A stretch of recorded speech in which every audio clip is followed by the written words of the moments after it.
नमस्कार, मी प्राजक्ता तांडेल. बुलेटिनमध्ये आपले सगळ्यांचं स्वागत. आणि बातमीपत्राच्या सुरुवातीला अतिशय मोठी बातमी. राज्यातील सत्ता संघर्षावर सुप्रीम कोर्टात सुनावणी सुरू आहे. आज शिंदे पक्षाकडून महेश जेठमलानी आणि मनिंदर सिंग यांनी युक्तिवाद केलेला आहे, तर ठाकरे पक्षाकडून कपिल सिब्बल यांनी युक्तिवाद केलाय. खटल्यामध्ये नवाब रेबिया प्रकरणी घटनापीठाने दिलेल्या निकालाच्या फेरविचाराबाबत निर्णय घेण्यात आलेला आहे आणि घटनात्मकदृष्ट्या कठीण असल्याची तोंडी निरीक्षण सरन्यायाधीश धनंजय चंद्रचूड यांनी नोंदवलेला आहे. आणि थोड्याच वेळात आता निर्णयाची शक्यता आहे. अपात्रतेबाबत घटनेत विस्तृत नियमावली जारी करण्यात आलेली आहे.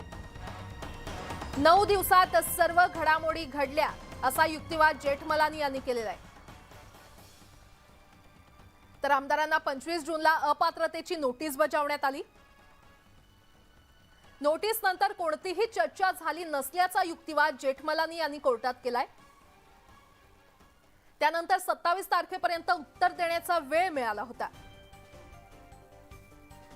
26 तारखेला सुप्रीम कोर्टात धाव घेतली,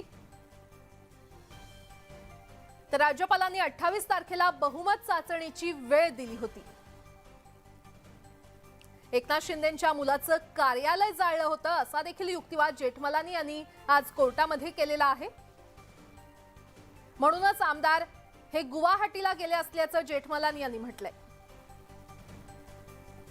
आमदार गुवाहाटीमध्ये असताना त्यांना जीवे मारण्याच्या धमक्या देण्यात आल्या.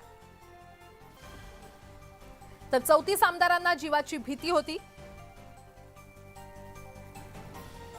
आणि राज्यपालांनी बहुमत चाचणीचे आदेश दिले असल्याचा देखील युक्तिवाद जेठमलानी यांनी आज कोर्टामध्ये केलेला आहे. बहुमत चाचणीला सामोरं जायला हवं होतं असा युक्तिवाद आज करण्यात आलाय.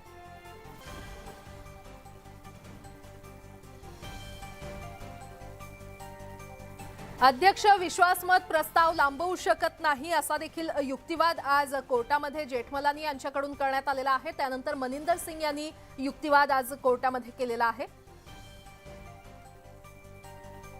29 जूनला उद्धव ठाकरेंनी स्वेच्छेनं राजीनामा दिला असल्याचं मनिंदर सिंग यांनी युक्तिवाद केला.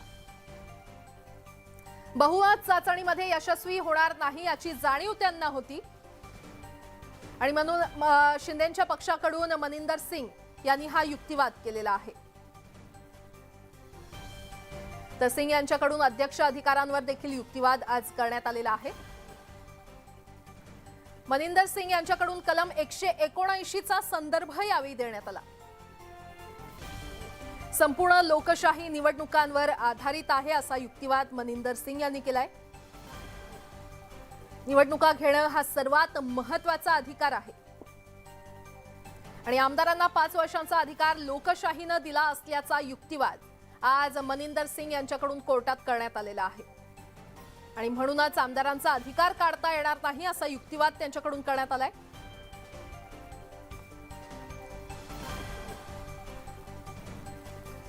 आणि या संदर्भात अधिक माहिती देत आहेत आमचे प्रतिनिधी प्रशांत लीला रामदास आपल्यासोबत जोडले गेलेले आहेत. प्रशांत, सध्या कोर्टात नेमकं काय सुरू आहे?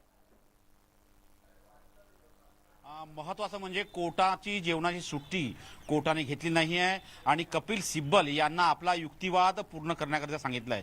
जी साधारणतः सुप्रीम कोर्टाची परंपरा आहे की 1 ते 2 हे सुट्टी असते जेवणाची, त्यावेळेस लंच ब्रेक असं संबोधलं जातं. पण आता कोर्टाने लंच ब्रेक स्किप केलेला आहे आणि कपिल सिब्बल यांना युक्तिवाद पूर्ण करण्यासाठी सांगितलं आहे आणि ती आता कपिल सिब्बल आपला युक्तिवाद करत आहेत. आज आम्ही याच्यावरती एक निर्णयात्मक टप्प्यावर येऊनच ही हा युक्तिवाद पूर्ण झाल्यानंतर आम्ही उठू असं प्रकारचे संकेत स्पष्टीकरण मुख्य न्यायाधीश सरन्यायाधीश जे आहेत धनंजय चंद्रचूड यांनी दिलेले आहे आणि आता पुन्हा एकदा कपिल सिब्बल यांनी युक्तिवाद सुरू केलेला आहे.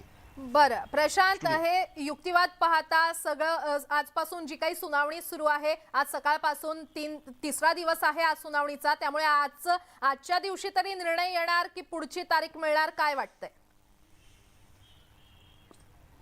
नाही, ज्या पद्धतीचे संकेत आम्हाला सकाळपासून मिळते की आज 7 सदस्यीय घटनापीठासंदर्भात निश्चितपणे एक निर्णय येण्याची शक्यता व्यक्त केली जात आहे. या संदर्भातले संकेत बाळासाहेबांची शिवसेना या पक्षाच्या वतीने देण्यात आलेले आहे.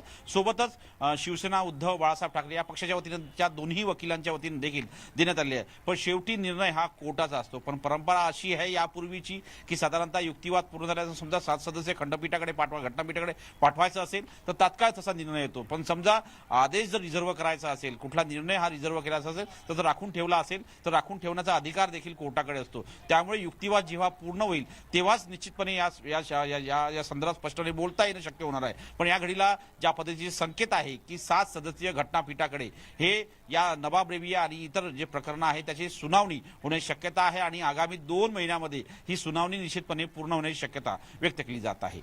बरं प्रशांत, कपिल सिब्बल देखील सध्या युक्तिवाद करत असल्याचं कळतंय. ते नेमके काय युक्तिवाद करतायत, काय मुद्दे मांडतायत? कपिल सिब्बल यांनी अनेक महत्वाचे युक्तिवाद केलेले आहेत. त्यांनी म्हटलेलं आहे की लोकांना विकत घेऊन महाराष्ट्रातलं महाविकास आघाडी सरकार पाडण्यात आलं आहे असा युक्तिवाद त्यांनी न्यायालयात केला आहे. सोबतच त्यांनी हे म्हटलंय की या संपूर्ण युक्तिवादादरम्यान त्यांनी संसदेच्या नियमांचं सर्वोच्च न्यायालयात वाचन केलं. काय नियम असतात ज्याच्या आधारावरती देशभरातल्या विधिमंडळाचे नियम तयार करण्यात आले आहे ते संसदीय राजकारणाच्या आणि संसदीय नियमांच्या आधारावर तयार करण्यात आले आहे. गुवाहाटीत बसून महाराष्ट्र संदर्भात निर्णय होऊ शकत नाही असाही युक्तिवाद कपिल सिब्बल यांनी केलेला आहे. आमदार विलीन झाले तरी मूळ पक्ष तसाच राहतो असाही युक्तिवाद कपिल सिब्बल यांनी केलेला आहे. आणि यावेळेस त्यांनी राजस्थानच्या केसचा एक उल्लेख केला आहे. बीएसपीचे जे 5 आमदार आहे हे काँग्रेस पक्षात विलीन झाले पण बीएसपी हा पक्ष अजूनही अबाधित आहे असंही त्यांनी म्हटलेलं आहे. सुनील प्रभू यांनी जारी केलेल्या व्हीप चे आमदारांनी उल्लंघन केले त्यामुळेच आणि सोबतच भाजप उमेदवाराला मतदान केले त्यामुळे त्यांच्यावरती निलंबनाची कारवाईसह नोटीस बजावण्यात आला असाही युक्तिवाद त्यांनी केलेला आहे. 10व्या सूचीचा वापर करून सरकार पाडल्या जाऊ शकत नाही असंही त्यांनी स्पष्ट केलं आहे. 10व्या सूचीत बहुमताला महत्व असा काही नियम नाही आहे. बहुमत असणेच हे काही 10व्या अनुसूचीमध्ये स्पष्ट करण्यात आलेलं नाही आहे. सोबतच जर बघितलं आपण तर महाराष्ट्राचा केसचा जो परिणाम आहे याचा भविष्यावरती मोठा परिणाम होणार आहे असंही त्यांनी म्हटलेलं आहे. शिंदे गटाचे 34 आमदार त्यांच्यासमोर विलिनीकरणाशिवाय दुसरा कुठलाच पर्याय नाही असाही दावा कपिल सिब्बल यांनी केला आहे. सरकार आणि विरोधकांमध्ये बुद्धिबळाचा खेळ सुरू आहे. दोघांनीही एकमेकांच्या चालींची माहिती होत्या असा चिमटा कोर्टाच्या वतीनं या युक्तिवादादरम्यान करण्यात आलेला आहे. नवाब रेबिया प्रकरण या खटल्यात लागू होऊ नये असाही दावा आपल्या युक्तिवादादरम्यान कपिल सिब्बल यांनी केलेला आहे.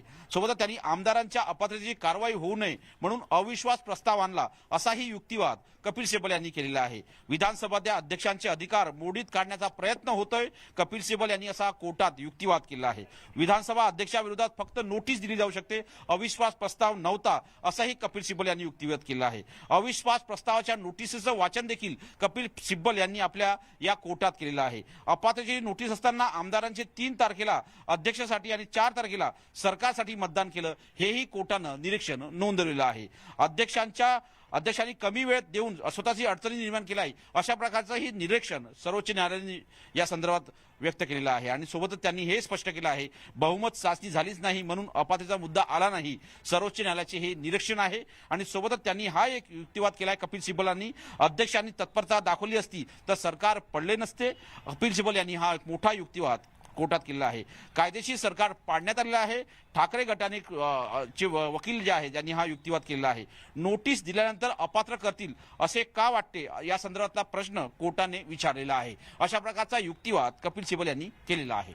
बरं प्रशांत, एक महत्त्वाचा मुद्दा म्हणजे नवाब रेबियाच्या निकालाचा विचार करावा अशी ठाकरे गटाकडून मागणी करण्यात आलेली आहे आणि त्यावर आता सिंघवी हे युक्तिवाद करतायत. त्यांचा युक्तिवाद नेमका काय आहे?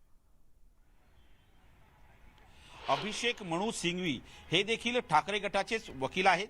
तेही रिजॉइंडर दाखल करत आहे.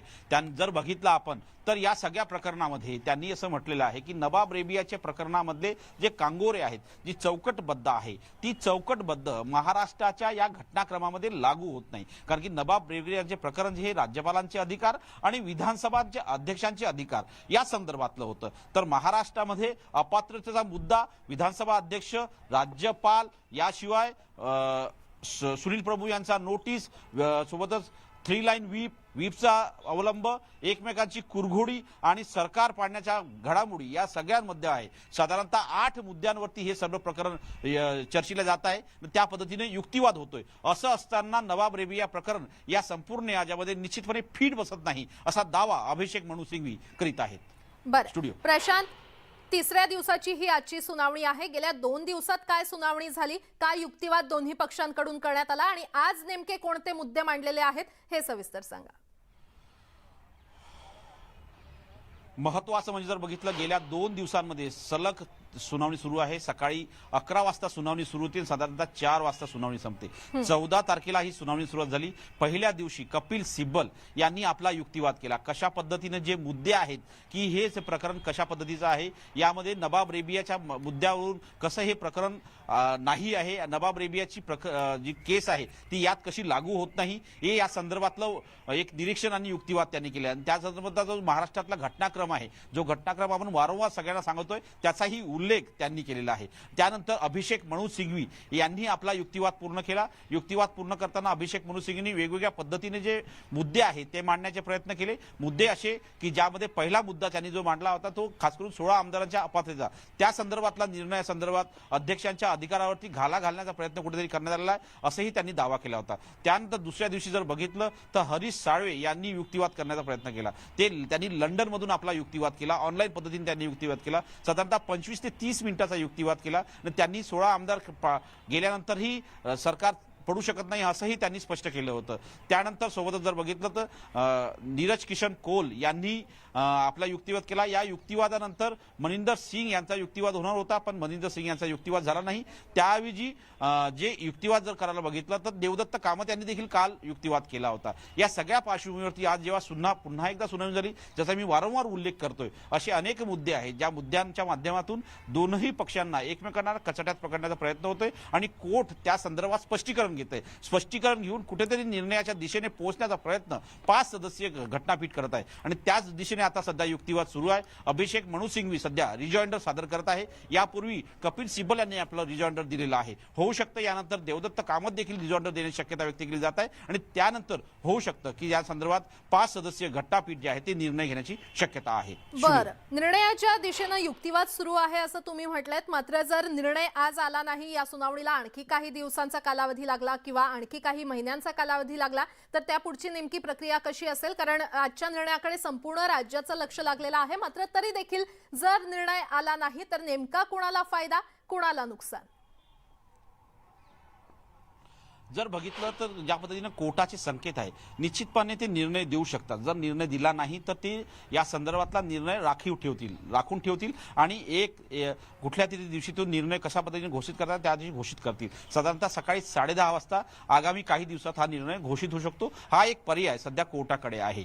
त्यानंतर जर बघितलं निर्णय आला नाही तर ज्या परिस्थिती सध्याची राज्यात आहे त्याच पद्धतीची परिस्थिती राहू शकते. पण दरम्यानच्या काळामध्ये केंद्रीय निवडणूक आयोगामध्ये जे निर्णय आहे त्याचा निर्णय जर आला तर त्याचा परिणाम या केसवर होण्याची कुठलीही शक्यता नाही आहे. कारण की ती संपूर्ण केस वेगळी आहे आणि या दोन्ही प्रकरणाकडे संपूर्ण महाराष्ट्राचं लक्ष लागलं आहे. खास करून सुप्रीम कोर्टाच्या केसेसकडे तर संपूर्ण देशाचं लक्ष लागलेलं आहे. कारण की या निमित्ताने 10व्या अनुसूचीवरती प्रश्नचिन्ह निर्माण झालेले आहे. पक्षांतर विरोधी कायदा जो आहे त्यावरती प्रश्नचिन्ह करण्यात आलेले आहे. त्यामुळे पक्षांतर विरोधी कायदा लागू झाला जर महाराष्ट्रामध्ये आणि या केसमध्ये तर निश्चितपणे मोठा तोटा हा खास करून शिंदे गटाला होईल. जर लागू झाला नाही तर त्यांना एक मोठा फायदा मिळू शकतो. पण नवाब रेबियाच्या प्रकरणामध्ये जर हे प्रकरण इन्व्हॉल्व झालं आणि 5 सदस्यांनी घोषणा केली तर निश्चितपणे लवकर या संपूर्ण प्रकरणाचा निर्णय लागेल. 7 सदस्याकडे जर प्रकरण गेलं तर साधारणतः 2 ते 3 महिने या संदर्भात पुन्हा एकदा सुनावणी होण्याची शक्यता आहे. असे विविध पर्याय आहेत आणि त्या पर्यायावरती निश्चितपणे जेव्हा कोर्ट निश्चितपणे निर्णय घेईल